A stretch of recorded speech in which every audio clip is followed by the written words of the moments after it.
Olá, tudo bem? Estamos de volta aqui para mais um tópico, mais um módulo, então, do nosso treinamento sobre o processo administrativo.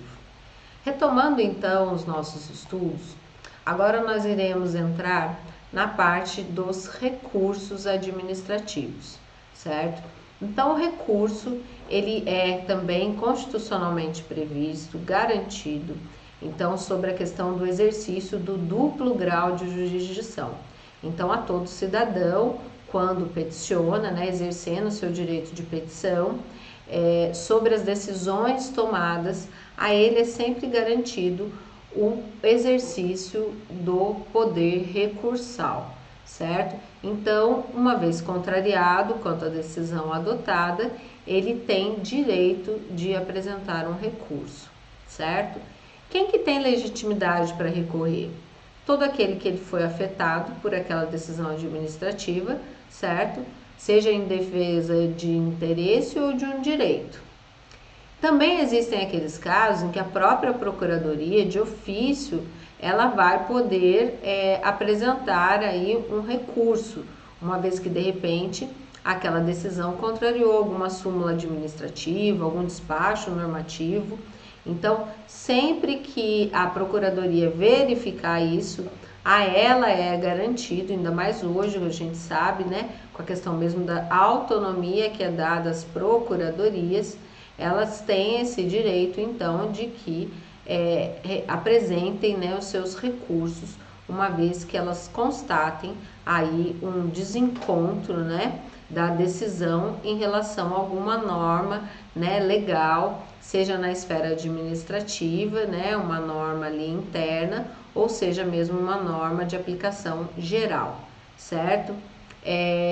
Ela pode também, é importante falar, considerando a procuradoria, ele vai poder fazer, eles podem também fazer o seguinte, de ofício, eles podem declarar aquele procedimento inválido, tá? Então, passado um prazo recursal, caso, mesmo que passado, então caso a procuradoria tenha acesso àqueles autos, acesso àquele processo, e ela verifique, alguma invalidade, ela pode de ofício declará-la, tá bom?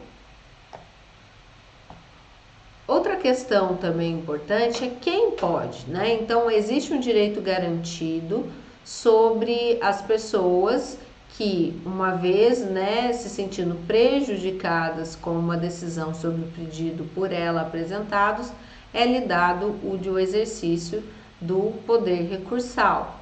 E aí, quem então vai ser competente para conhecer esse recurso, tá? Então, quando não tiver uma disposição expressa, quem vai ser o competente para reconhecer um recurso apresentado é aquela autoridade automaticamente, imediatamente superior ao que praticou o ato, certo?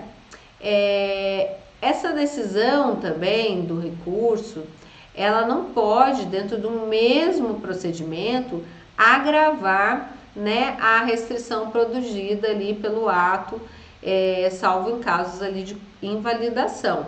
Então, é sempre importante também a gente entender que uma vez apresentado o recurso, tá? Não pode haver uma revisão daquela decisão de forma a aumentar, a pesar, a trazer mais restrições ainda àquele interessado, certo? Então, isso também é algo que precisa estar sempre atento e precisa ser um grande norteador dentro da prática dos atos administrativos na elaboração de uma decisão de um recurso. Então, o recurso, ele precisa, a decisão do recurso, ela precisa se ater ao que foi recorrido, certo? Aí, sobre isso é dado provimento ou não, mas não pode o administrador simplesmente aumentar aquela penalidade, aquela sanção ou aquela restrição, certo? O máximo que pode acontecer, que vamos dizer aí seria uma pena máxima, seria em casos de invalidação, Então, de repente, quando ali da elaboração né, do conhecimento desse recurso, a autoridade verifique que uma das fases do procedimento foi descumprida e isso consequentemente causa uma invalidação. Aí sim, ainda que aquilo não se refira ao pedido do recurso, poderá aquela autoridade fazer então uma revisão dos atos praticados pela administração, lembrando sempre que isso deriva do que a gente chama do poder de autotutela que é garantido à administração pública. Aí acontece o seguinte, uma vez protocolado o recurso, tá? Esse recurso vai para a autoridade superior para que ela emita então a sua decisão sobre ele. Caso isso não aconteça dentro do prazo de 120 dias, esse recurso ele também poderá ser considerado rejeitado na esfera administrativa. E aí, consequentemente, restará ao administrado procurar os meios judiciários para debater o tema, certo? Esgotada a esfera administrativa, o que resta, né, o caminho para o administrado é buscar o poder judiciário. Agora nós vamos falar de procedimentos em espécie. E aí nós iniciaremos com a relação do procedimento de outorga, tá? Então a gente vê isso bastante o que? Outorga de utilização de espaços públicos, né? Outorga mesmo de atribuições, tudo aquilo que libere, né, o exercício de um direito. Então, tudo isso se refere a um procedimento de outorga. A competência, né, para apreciação desse requerimento de outorga vai ser do próprio dirigente do órgão que daí se refere àquela matéria. Então, de repente, ali, digamos, existe um pedido de outorga, né, de concessão, de utilização de um espaço público, certo? E aí digamos que aquele espaço seja ali administrado pela Secretaria Municipal de Agricultura. Então, a competência para apreciar esse requerimento vai ser de quem? Do secretário municipal de Agricultura, tá? Ele vai ser a pessoa competente, então, para apreciar esse requerimento de outorga. Esse requerimento, ele vai precisar ser dirigido a uma autoridade, né, competente para essa decisão e precisa, assim como toda petição, né, ele precisa trazer a indicação do nome, da qualificação e o endereço do requerente, os fundamentos de fato e de direito do pedido, a providência que precisa ser, né, que está sendo solicitada e também ali o requerente, ele precisa indicar o que, né, as provas que de repente estão em poder da administração e que ele pretende que sejam juntadas aos órgãos, né, aos autos. Esse requerimento, ele desde logo, ele deve ser instruído com as provas documentais que o interessado dispuser, né? Então, se ele já tem em mãos provas sobre aquilo que ele está solicitando, ele deve ali no seu pedido inicial anexar essas provas, tá bom? Então, esse é um ponto bastante importante. Então, exatamente, eu quero outorga, né, de concessão de um espaço público. Então, se eu já tenho ali as provas sobre a parte de como que funciona esse espaço, a quem pertence, metragem e tudo mais, a gente já anexa quando do pedido inicial, isso já deve ser anexado, já deve ser instruído com essas provas. Essa tramitação desse requerimento de outorga, ela vai observar algumas regrinhas, são elas, né? Esse protocolo, né, em relação ao expediente, aquele que o recebe, ele tem que fazer a autuação e encaminhar para a repartição competente no prazo de 2 dias, tá? Se esse requerimento ele for desde logo, né, de pronto indeferido, E se isso, né, por uma questão ali de não ter atendido os requisitos indicados, lá no slide anterior, que nós falamos do que, né? A questão da qualificação, da fundamentação, né? Dos fatos e fundamentos daquele requerimento e a qualificação da parte, tá? Então, se não atender a esses requisitos mínimos, de pronto também, aquele requerimento ele pode ser indeferido. Desse indeferimento, deve ser dada ciência ao requerente, tá? Se aquele requerimento ele é apresentado também a um órgão incompetente, então, por exemplo, era uma informação, né, pertinente, referente à prefeitura municipal e aquele cidadão fez o protocolo junto à Câmara, que é bastante comum, né? Muitas vezes o cidadão ele não entende essa diferença, né, em relação aos poderes ali. Um é o poder legislativo e o outro é o poder executivo municipal. E aí muitas vezes causa essa confusão. Então, cabe ao servidor, né, quando do recebimento dessa petição, encaminhada aí para a unidade adequada. Ele encaminha, então ele precisa agir imediatamente, fazendo o encaminhamento, e na sequência ele notifica o requerente, tá?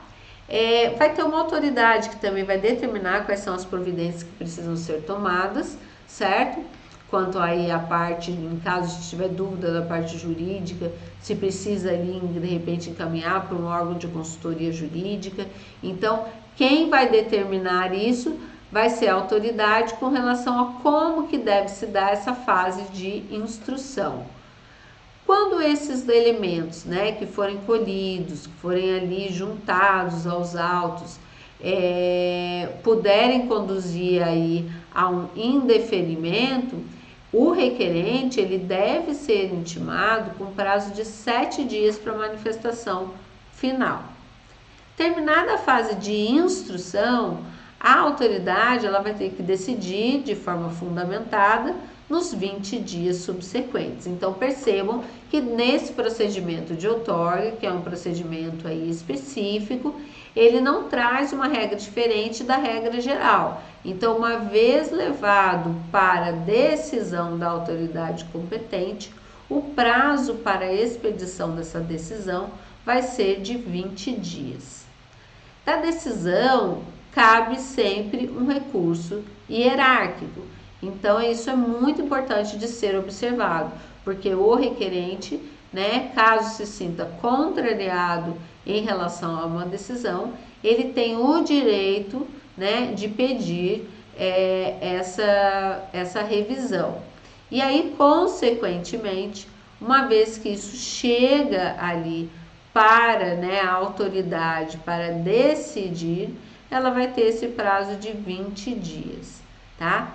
Da decisão tomada, como sempre, vai caber, né, um recurso hierárquico. Lembrando que isso deriva, né, do exercício do duplo grau de jurisdição constitucionalmente garantido, certo?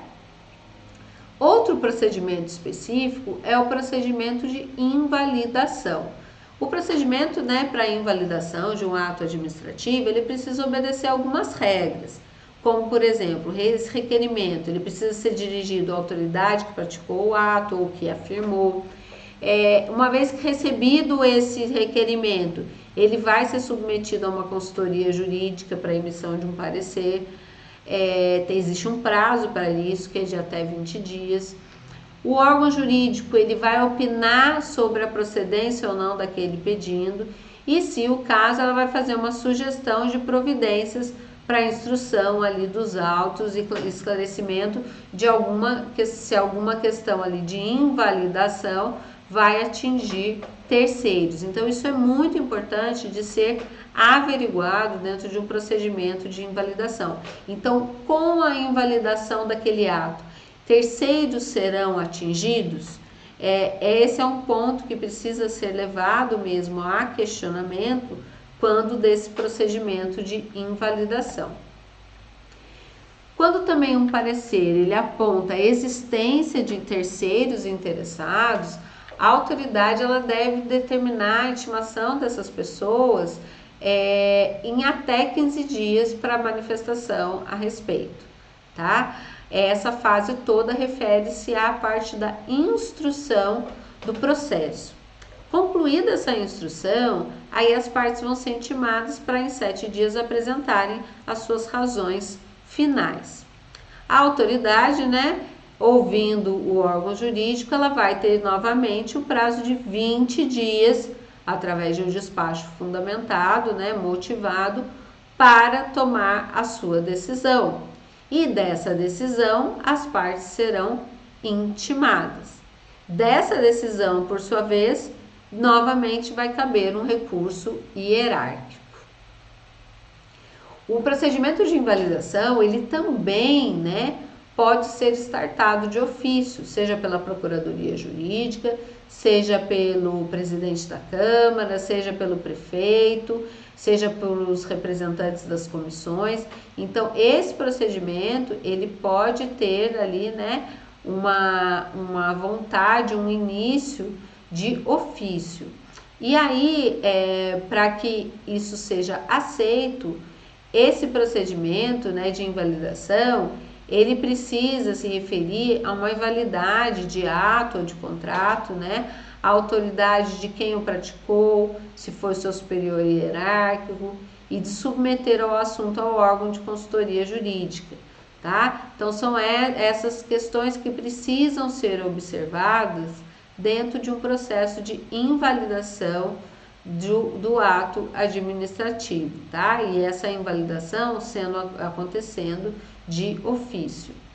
O órgão jurídico, ele vai opinar pela validade do ato ou do contrato, certo? Isso compete ao órgão jurídico. E aí, se for o caso, ele vai ali determinar as providências necessárias para a instrução dos autos e indicação da necessidade ou não da instauração do contraditório. Dentro do processo, né, do procedimento de invalidação, é importante a gente frisar que a autoridade, ela pode de ofício, né, ou em razão mesmo de um requerimento, suspender aquela execução do ato ou do contrato. Essa suspensão, ela objetiva o quê? Evitar prejuízos, né? Então, que depois alguém ali venha judicialmente mesmo querer, né, um ressarcimento dos prejuízos que foram causados em razão dessa reparação aí, tá? Então, para evitar esses prejuízos aí, pode-se suspender a execução do ato ou do contrato. Caso esse ato, né, ou contrato, ele seja declarado inválido pela administração, ela vai precisar tomar todas as providências necessárias para desfazer os efeitos que foram produzidos, tá? Se houver aí um terceiro de boa fé, aí sim vai precisar verificar, né, quais as providências que serão necessárias para até determinar a apuração de eventuais responsabilidades. Agora, mais um procedimento específico, que é o do procedimento sancionatório. Então, é sempre importante a gente frisar que nenhuma sanção administrativa ela vai ser aplicada a uma pessoa física ou jurídico sem que a ela seja assegurado o exercício da ampla defesa. Então, o exercício da ampla defesa é garantia constitucional, certo? Então, não pode ser aplicada uma sanção sem que antes tenha sido assegurado o exercício da ampla defesa. No caso aí de existir um procedimento ou uma questão de extrema urgência, a administração ela pode adotar as medidas cautelares que sejam ali estritamente indispensáveis à eficácia desse ato final, tá? Então, também pode, pela questão até da razoabilidade, pela questão do bem do serviço público, poderá, então, a administração adotar essas medidas aí que vêm num cunho cautelar, tá? para garantir o quê? A eficácia do ato final. O procedimento sancionatório, ele vai aí obedecer à questão da a verificação de qual foi a ocorrência da infração administrativa, o ato de instauração também, verificar se ele foi expedido pela autoridade competente, se indicou os atos em que se baseia e se as normas também elas são pertinentes à infração e à sanção que foi aplicada, né? Esse recurso, gente, sobre a decisão dentro de um procedimento sancionatório, cabe mais uma vez o exercício do poder recursal, certo? Então, o acusado ali no processo sancionatório, ele precisa ser citado ou intimado com cópia integral do ato ali da instauração, para que, num prazo de 15 dias, ele ofereça então o que? A sua defesa e vai indicar consequentemente quais as provas que ele pretende produzir. Caso haja aí requerimento para produção de provas, a autoridade ela vai ter que, através de despacho motivado, afirmar o que, né? De que de repente esse acusado ele vai ser intimado para se manifestar, tá bom? Então sempre vai ser vista a questão da pertinência, né, em relação a um requerimento apresentado para produção de uma prova. Então precisa se verificar essa pertinência e isso se dá, é importante a gente frisar, através de um despacho fundamentado, motivado, certo? E aí, uma vez acusado, ele vai ser intimado para se manifestar em 7 dias sobre o que foi juntado dentro dos autos pela autoridade, certo? Ele vai ser intimado também para acompanhar a produção das provas orais com antecedência mínima de 2 anos e também para formular requisitos e indicar assistente técnico quando ela for necessária, né? Quando necessário uma prova pericial. Concluída também essa fase de instrução, deve ser apresentada em até 7 dias as alegações finais pelas partes. Antes da decisão, o órgão também deve ouvir a consultoria jurídica, tá?